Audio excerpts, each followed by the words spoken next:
ఇప్పుడు లేడీస్కి కూడా ఎక్కువగా మనం చూసే ప్రాబ్లం ఏంటంటే పీసీఓడి, థైరాయిడ్. అవును. ఎవ్వరికి ఇలా 20 దాటింది అంటే చాలా ప్రతి ఒక్కరికి ఇదే ప్రాబ్లం వస్తుంది. అవునండి. సో వీటికి మీ దగ్గర సొల్యూషన్ ఉందంటారా? ఇమీడియట్లీ తగ్గుద్దండి.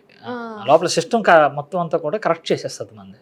పీసీఓడి ప్రాబ్లం తగ్గిన వాళ్ళు చాలా మంది ఉన్నారు, థైరాయిడ్ తగ్గిన వాళ్ళు చాలా మంది ఉన్నారు. వెయిట్ లాస్ లేడీస్కి అయ్యి చాలా అందంగా తయారవుతున్నారండి. అవి కూడా మీకు ఫొటోస్ పెడతాను. అమ్మాయి తగ్గిన అమ్మాయి ఉన్నారండి మన దగ్గర చాలా మంది. ఏం లేదు, ఏంటంటే నేను మీ ఛానల్ ద్వారా నేను తెలియపరిచింది ఏంటంటే ఎవరైతే ఈ డిసీజ్తో బాధపడుతున్నారో వాళ్ళకి తెలియపరిచితే ఓహో ఇలాంటి ఆహార విధానం ఒకటి ఉన్నది జనాలకి నిజంగా తెలియాలి కదండి. అది మార్పు తీసుకొద్దామని ప్రయత్నిస్తాను అనమాట. దాంట్లో కూడా మీరు కూడా పాల్గొంచుకుంటే ఇంకా మంచిదండి. ఆబ్వియస్లీ, ఎందుకంటే జనాలకి మంచి జరుగుతుంది. ఇలాంటి వాటి కోసం జనాలు సెర్చ్ చేస్తున్నారు కూడా, గూగుల్లోని హెల్తీ డైట్ అని, యూట్యూబ్ లో వీడియోస్ అవి చూస్తున్నారు, ఏవేవో చేస్తున్నారు. ఒక్కొక్కరు ఒక్కొక్క రకంగా చెప్తున్నారు. మనం చూసినట్టయితే కొన్ని ఛానల్స్ ఏంటి అంటే ఇలా 100 నుంచి 60 kgs వచ్చేసాం ఇలా 15 days లో, ఫాస్ట్ డైట్ అని అదని ఇదని ఏవేవో చెప్తున్నారు అనమాట. సో ఏవి నిజం ఏవి అబద్ధం తెలియట్లేదు. నాదేంటమ్మా కడుపులు మార్చే డైట్ కాదండి, కడుపు నింపే డైట్. అదే కడుపు నిండా నచ్చినవి తినండి. తినాలి. ఎందుకు మార్చుకోవాలి? ఒకప్పుడు అంటే తెలియదు, ఇప్పుడు కనిపెట్టాం కదా. తినండి, కడుపు నిండా తినండి. ఇంకా నాకు సరిపోదు. ఇప్పుడు ఇవాళ ఏంటంటే పెసరట్టుకు సంబంధించిన కేకులు లాగా తయారు చేస్తానండి, రొట్టెలు. యాక్చువల్గా ఏంటంటే 2 తింటే గొప్ప, 3 తింటే ఆడు మహా గొప్పోడు. అలా సరిపోవట్లేదండి, 10 కావాలంటున్నారు. పంపించాను ఇవాళ చాలామందికి, నాకు అది కావాలంటున్నా అది అంటున్నారు. ఇంకా బజ్జీ ఏంటంటే ఇవాళ కొత్తగా ప్రయోగం చేశాను, సేమ్ బజ్జీలాగా వచ్చింది అది. ఆ బజ్జీ 2-3 రోజుల్లో ఆ బజ్జీను పెరుగన్నం పెడతాను అనమాట. ఏది కూడా వాళ్ళు ఎంజాయ్ చేస్తారు ఫుడ్. అవును, ప్యాకెట్ ఓపెన్ చేయగానే ఓ ఈరోజు ఇది వచ్చిందా అని ఇంట్లో వాళ్ళందరూ చూస్తారు అన్నమాట. నాదేంటంటే ఉదయం 10:30 కల్లా ఇంట్లోకి ఫుడ్ వెళ్ళిపోవాలి.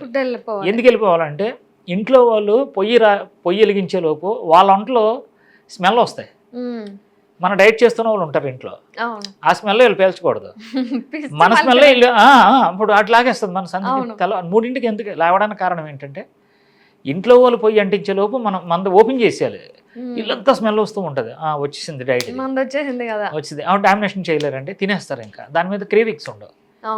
దాని గురించి మేము 3ంటికి లేసి అందరికి పంపించాం. హైదరాబాద్ మొత్తం సరౌండింగ్ అంతా కూడా వెళ్ళిపోతుంది ఫుడ్. అలా కాకుండా జిల్లాల వారీగా స్టేట్లు అంటే ఇతర రాష్ట్రాల్లో డైట్ చేస్తానంటే వాళ్ళకి ఇడ్లీ పిండ్లని, ఉప్మా, చపాతీ ఈ పిండ్లు పంపించేసి మా దగ్గర డైటీషియన్లో ఉన్న డాక్టర్లు ఉంటారు. ఇదంతా మెయిన్ కారణం ఏంటంటే డైటీషియన్లో నాకు ఒక డాక్టర్ ఉంటారండి. వాళ్ళు చెప్తారు దీని గురించి చెప్పి, సరే వీళ్ళకి ఈ ఫుడ్ కావాలంటే నేను దానికి తగ్గట్టు నేను వండుతాను అన్నమాట. అది అంతే. నేను మాత్రం డాక్టర్ని కాదండి, నేను మాత్రం అస్సలు డాక్టర్ని కాదు. నా ఒంటికి సరిపడగా నేను ఆహార విధానాన్ని కనిపెట్టాను, అది నేను తిన్నాను. అది కొంతమంది డాక్టర్లకు తినిపించాను. ఇది చాలా బాగుంది, తగ్గుతుంది కదా అని చెప్పి వాళ్ళందరూ నాకు.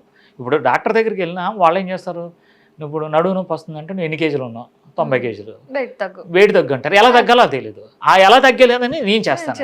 ఇప్పుడు క్యాన్సర్ పేషెంట్ ఉన్నాడు, క్యాన్సర్ పేషెంట్కి వాళ్ళు ట్రీట్మెంట్ ఇవ్వాలి. డాక్టర్లు ఏదైతే ట్రీట్మెంట్ ఇస్తారో వాళ్ళకి ఒక ఆహార విధానం ఉన్నది. ఆహార విధానం అందిస్తే ఆడికి త్వరగా కోలుకుంటాడు అనమాట. కొంచెం ఎనర్జీ కూడా ఎనర్జీ వచ్చేస్తుంది. తినడం చాలా ఇంపార్టెంట్. క్యాన్సర్ పేషెంట్కి మీకు కార్బోహైడ్రేట్ ఇవ్వకూడదండి, 0 కార్బ్ డైట్ ఇవ్వాలి. అది నేను ఇస్తాను అనమాట. అది ప్లస్ అవుద్ది. డాక్టర్లు ఇచ్చిన మందులు ఇది ప్లస్ అయ్యి త్వరగా రికవరీ అవుతాడండి. లైఫ్ పెరుగుద్ది. గ్యారంటీ అయితే మనం ఇవ్వలేం కన్నా లైఫ్ పెరుగుద్ది. షుగర్ అనుకోండి, ఆహార విధానాన్ని పూర్తిగా మార్చేసుకో. నేను హ్యాపీగా లేనా? నేను 3 నెలలకు ఒకసారి టెస్ట్ చేసుకుంటాను. నేను ఇలాగే ఉంటాను, నా శరీరం ఎక్కడ కూడా లూజ్ లేదు. ఒకప్పుడు ఎలాగ ఉండేవాడు, ఎక్కడ అసలు మంచి గ్లో వస్తుంది.